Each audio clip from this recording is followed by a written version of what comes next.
What's up, everyone? It's Trainer, and in this video I have for you my tier list of the commander decks that I've built throughout the years. And it's about to be 2023, it's the end of 2022, so it's kind of fun to look back at everything since I've gotten back into commander and magic in general.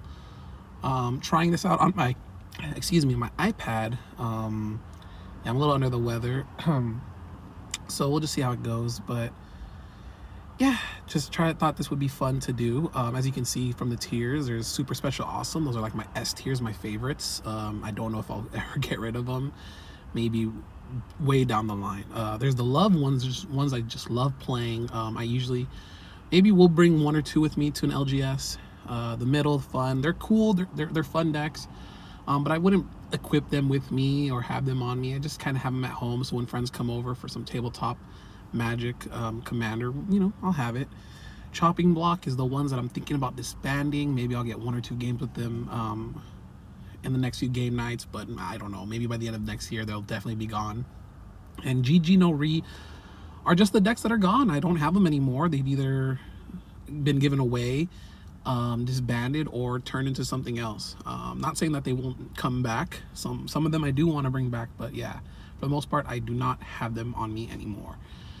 So we'll just start off. This is kind of the general order of commander decks that I've built throughout the years, starting way back in 2011, 2012, when Innistrad first came out and I first got into Magic. And Olivia Voldaren, still to this day my favorite card in Magic. I don't see this deck ever getting disbanded. I did a long time ago when I got out of Magic, and then I always thought about changing it up or whatever, but I just love the play style. I love that it's open-ended in a sense. I know there's Vampire Tribal, but I go for more Death Touch and Control. But sometimes I switch it around. Sometimes I switch it up depending on how I feel. So Olivia Voldaren as my commander, probably one that will stay to the test of time. I don't care if power creep happens or whatever. It's just a fun deck for me. Where I'm at with Chandra, I think it's fun. She's cool. Obviously, mono red has been getting a lot of tools, and people can build Chandra in so many different ways. You can go burn, you can go planeswalker. I've gotten more to like combo. I think it's like no one expects it for mono red combo, and I think it's just funny. So it's just fun for me. Dude, Queen Marchesa, this next one was like, would have been up here, but lately I've kind of demoted her a little bit. I've kind of gone more budget, taking out some of the good cards. Another very open-ended commander and how you want to play it. I love draw power, obviously, and incorporating the Monarch.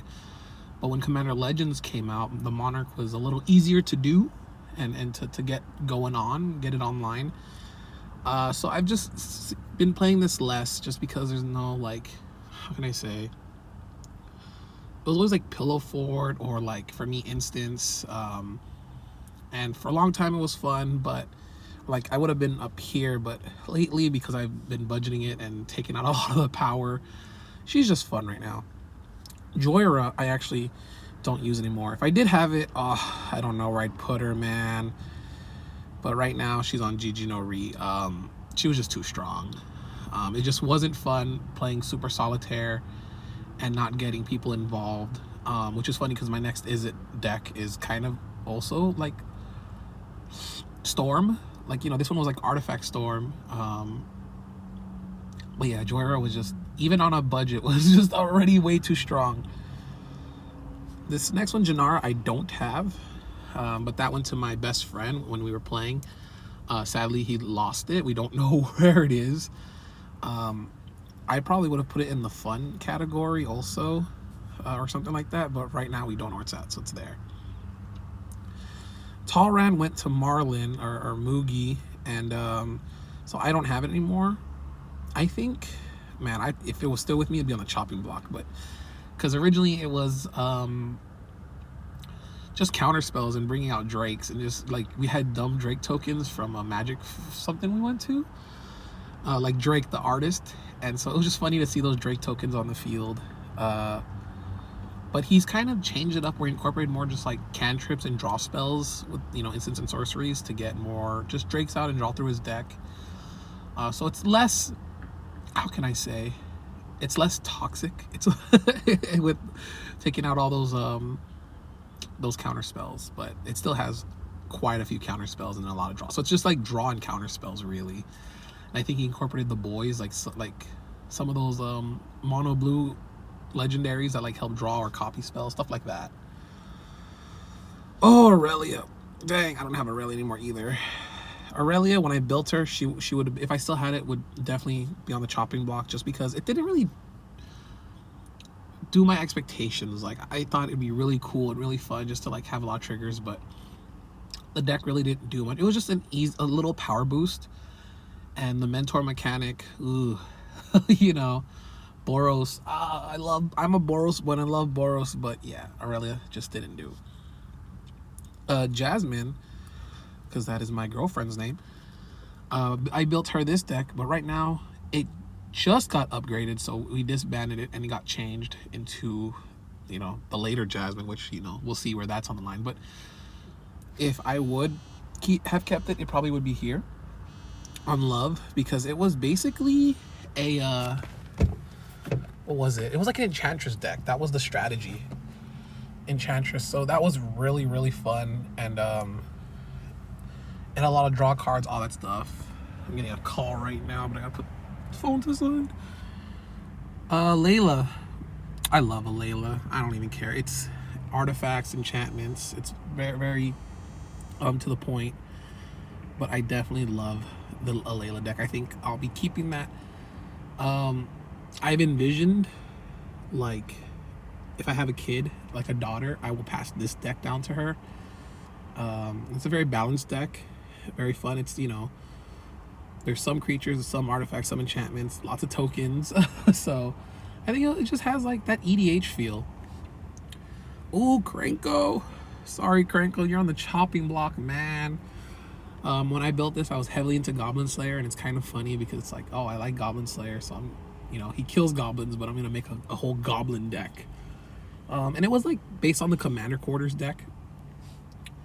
So that's how it was. But right now, people love goblins and Krenko and build way better decks than what I have. So when I play mine, it's kind of dumb and super budget. It doesn't do much except make a bunch of goblins, which is what it does anyways. But since I never feel like upgrading it or helping it out, I just feel like it's been really stale for me. And yeah, that's where I'm at with it. Feather. Oh, man. Where would I put Feather? I think she's still fun.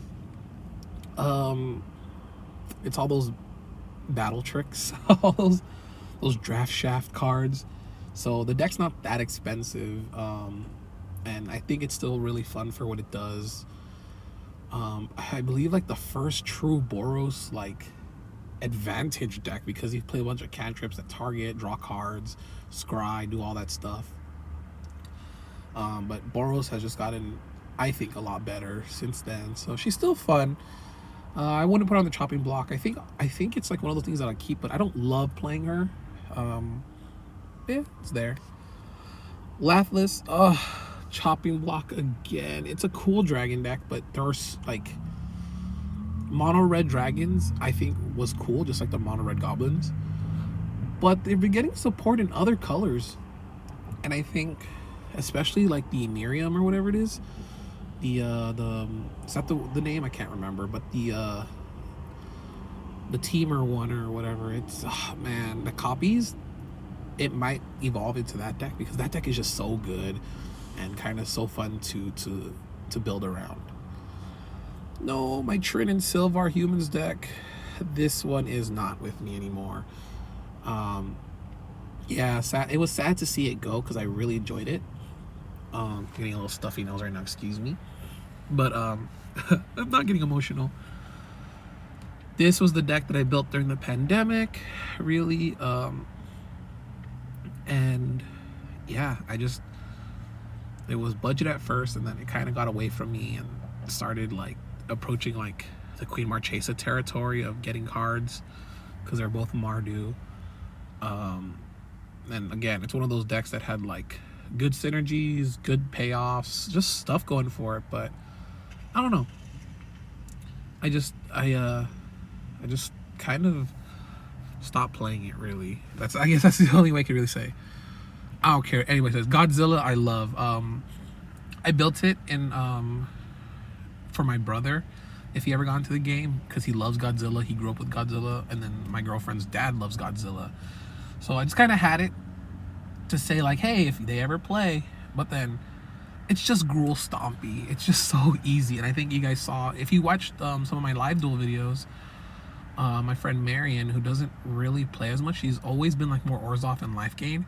She won with the deck because it was just so simple to pilot. It's just big stompy creatures trample through everything. And I think it's so, I love playing it.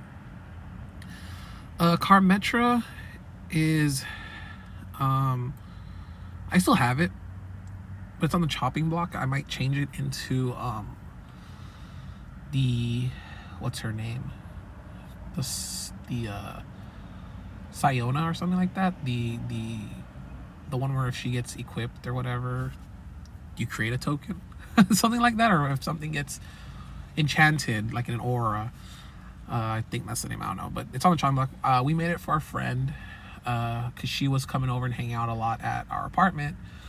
And she really didn't have her own deck. So we kind of just built it around extra cards we got. So yeah, that's there. But it's not really being played. And yeah, she just never got truly into Commander. Felissa would be right here. But I sadly disbanded Felissa. I don't know. I just thought I wasn't playing it as much. And the strategies felt too similar to another deck that I have nowadays, but it was just +1/+1 counters. So I started looking, I was like, dude, there's so many times I built like +1/+1 counters. So for me, that's where it got stale. Like, I like it in sub decks, but I didn't need like multiple of the same strategy. I wanted different decks.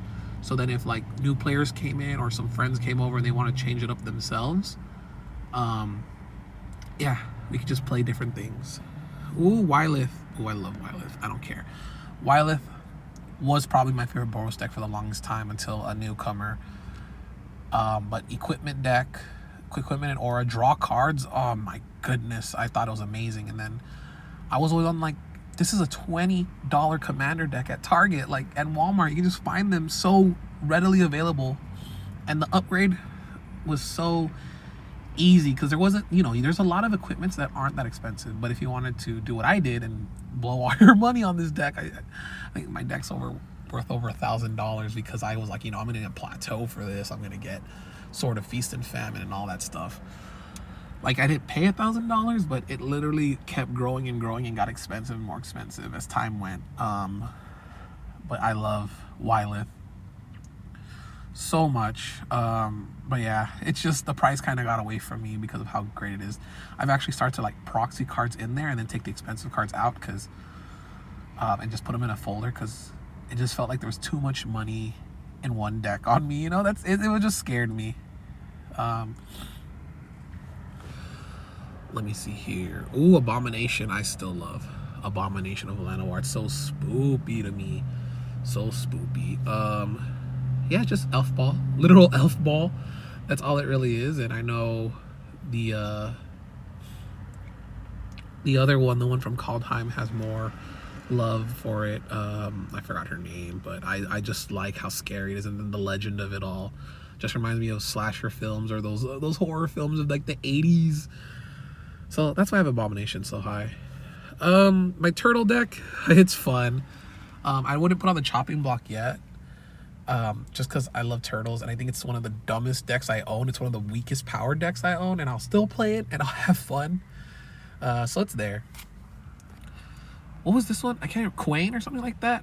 Oh, Quain, sorry. You are down here. You were... okay, it was like a group hug deck, and it was for my girlfriend. But she didn't really have fun with it either. Like, to play group hug is to really have that group hug mentality, and she did not have that. She wanted to attack and kill. So that got eventually taken apart. Kind of the same thing with Jared Carthalion. Like, I don't have it anymore. It was there so I could play a different style of like the Monarch, but it just didn't do that much. Like, I got like a win with it once, like at a game night with friends. But then like every other time I played it, like it just didn't do what I wanted it to do, and they would keep Monarch. So yeah. During that same time, I built this Olivia. I wanted to change up Olivia, but it was really cool, to be honest. I don't have it anymore, but it really made me think of like reanimation and made me appreciate like graveyard advantage. Up to this point, the only graveyard advantage was like Abomination of Llanowar, as you can see out of all these decks basically. But like Abomination doesn't care to bring stuff back. I can keep the elves in the grave and it'll still get pumped up. This one was that reanimator and keep really do like value that way. But yeah, nothing too crazy. Yahenni, no, my boy Yahenni. I love Yahenni, but don't have it anymore. We built it because my play group was like we should do mono color decks and bring them to the tables and play. And let me tell you this, mono black is one of the worst colors to all play because everyone was just doubling up their mana, like making sure no one gained life, and then everyone was discarding cards. It was so horrible. We played like 2 games that night with our mono black decks, and each game took like 2 hours, and it was so bad. It was, oh my gosh, I was just not into it at all. Okay, let's go Yuriko. Oh, Yuriko would be up here, but I do not have Yuriko with me anymore. I just felt like Yuriko was I don't have Yuriko. Like when Neon Dynasty hit, so I built this earlier, but when Neon Dynasty hit, like it felt like everyone was having a ninja deck, so I just disbanded it. I thought, you know what, everyone else has her, I don't really need her. So yeah, sorry Yuriko. I love Yuriko. It was really dumb, but that's another deck that the price kind of started getting away from me. I think when I initially built it, it was super budget, like under 100, but then man, I was like, let me fix up the mana base, let me get in some good artifacts and and stuff. And so she quickly became like $800 out of nowhere. Koma. Koma's been on the chopping block for a little while. I don't think it's fun to play against Koma. I think it's fun to play Koma, but when my play group plays against Koma, it's just I'm ramping, play Koma, and then boom, I just it's just held down. And so I've been thinking about changing a Koma up to another Simic style deck. I don't know what. But yeah, Koma, man, not the funnest deck to bring and sit down. Like it's a big pain. Like it's there, but obviously with all the tokens created every turn and the protection and all those counter spells I play to protect it, it doesn't really seem that much play because of that. Bruna, this is what Quayne got turned into and put in plays it. She loves Bruna. I think Bruna's a fun deck. She loves it, but for me, I think it's under fun. It's all set up, basically set up, but then when Bruna hits, like, dude, she wins so many games because she just sets up and counters the right things, and then for some reason when I play it, I don't ramp. I never see the ramp cards. When she plays it, she gets all her artifacts, gets all her counter spells, and then just goes off. So for me, it's fun. For her, she loves it. So either or. But this is my tier list, so it's right there. Gisa. She's right here. I don't have Gisa anymore. I kind of... She was on the chopper. When I built her, Turgid was the one that did so much and so unfair. So I thought, oh, Gisa, more fair Turgid. But the more I played it, the more like she'd get removed. Like, I'd exile everyone's stuff, and then the next turn try to bring it back, but people would just answer her and kill her, and so no one gets that stuff. And so that's kind of the problem. Like, she was a kill, like just like Turgid, she was kill on sight, and the deck was... That's what the Yahenni deck kind of turned into. But yeah, same thing, mono black, those...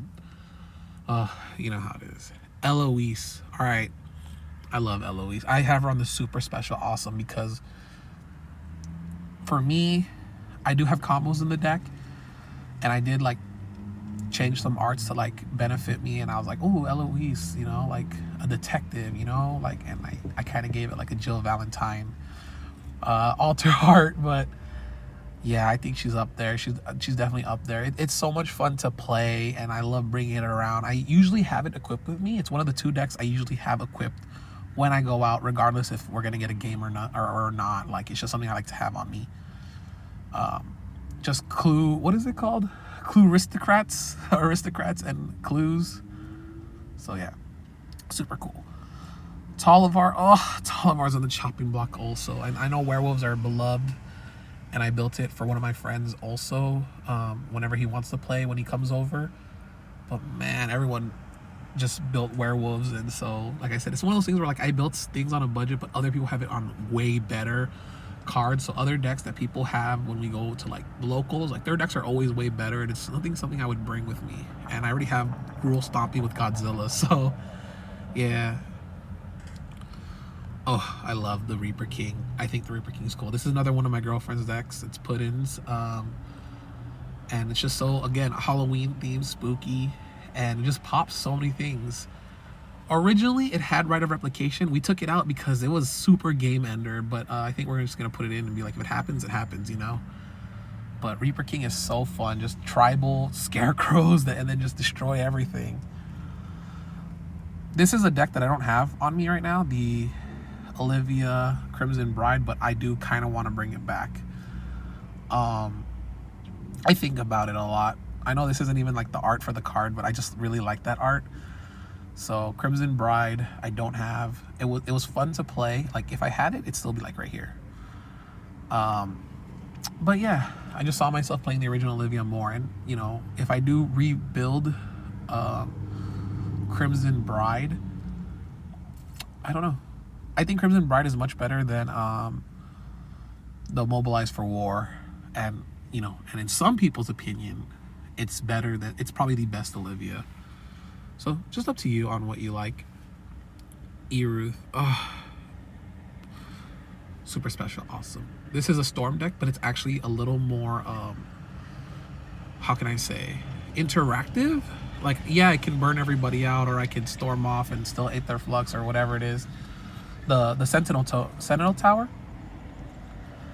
but it comes with a cost of like I can just deck myself out, or I can mill the wrong, or like exile the wrong cards, and then I'm screwed. So it's like, it's very high risk reward, and it's funny because sometimes my whole game plan is like, hey, I'm gonna mill myself out, but if I kill the table, that's on you guys for not stopping. Like, it's just a dumb thing that, you know, we mess around with. But I really like Aerith, Eruth, whatever you want to say. I call her Aerith. But yeah, really cool. Ooh, Ryu. This another deck. It's funny, like this three of the characters are from Innistrad, and the other one's Ryu. Ryu has become basically like my other favorite commander deck. It overtook Wylith as my favorite Boros boy, because with Wylith, I think people started to get the gist of the strategy, and they saw too much value. Like, I would draw too many cards, so he'd be killed or targeted, or like he's super Voltron, so sacrifice stuff, like when everyone has to sacrifice a creature, he'd go gone. He'd get taken out.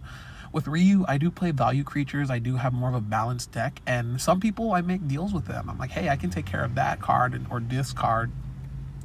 I can Hadouken them. So it's a little more political on like how I force my Hadoukens or whatever. And he gets more sneaky wins that way. So that's why I kind of really like Ryu, because he's not too scary up front. He's a little more tame. So it's more about piloting it the right way or getting the right deals. And just the flavor of the down roll it forward punch or whatever, the fire, just for the Hadouken. Really cool.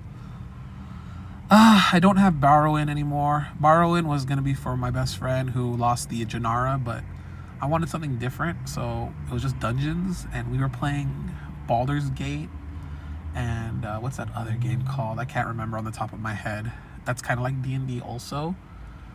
So I just thought, hey, let me do something kind of like a D&D style. But it got eventually turned into Brakos, and Brakos is a lot of fun.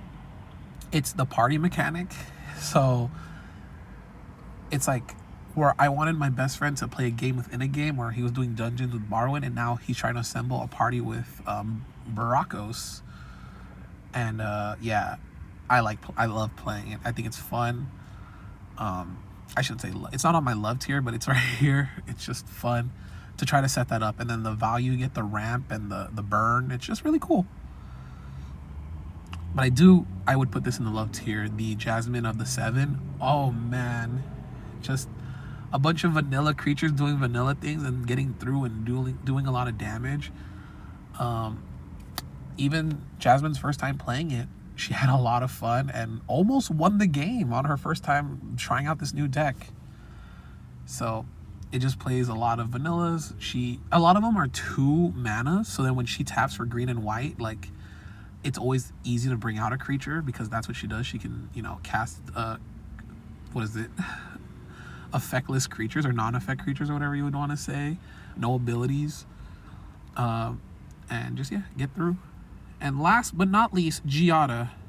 I think she's up here too. She's on the love category or the love tier because it gets pretty out of hand fast. It's super budget. Just cards I had with me, and then I think I put literally like $20 more to get a few things. And those +1/+1 counters, those angels, when they stick to the board and then they keep going, it just it gets really crazy really fast. So yeah, that's my tier list. That's kind of how the deck's kind of been going. We'll see what 2023 brings. Cannot wait for Doctor Who. And we got Final Fantasy announced. That's going to be scary. All those Universes Beyond decks and stuff, because I love crossovers. Maybe I'll talk about it in another video. I'm not too sure.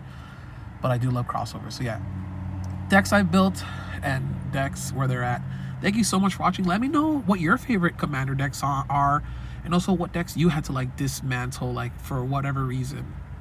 Alright, thanks for watching. Peace.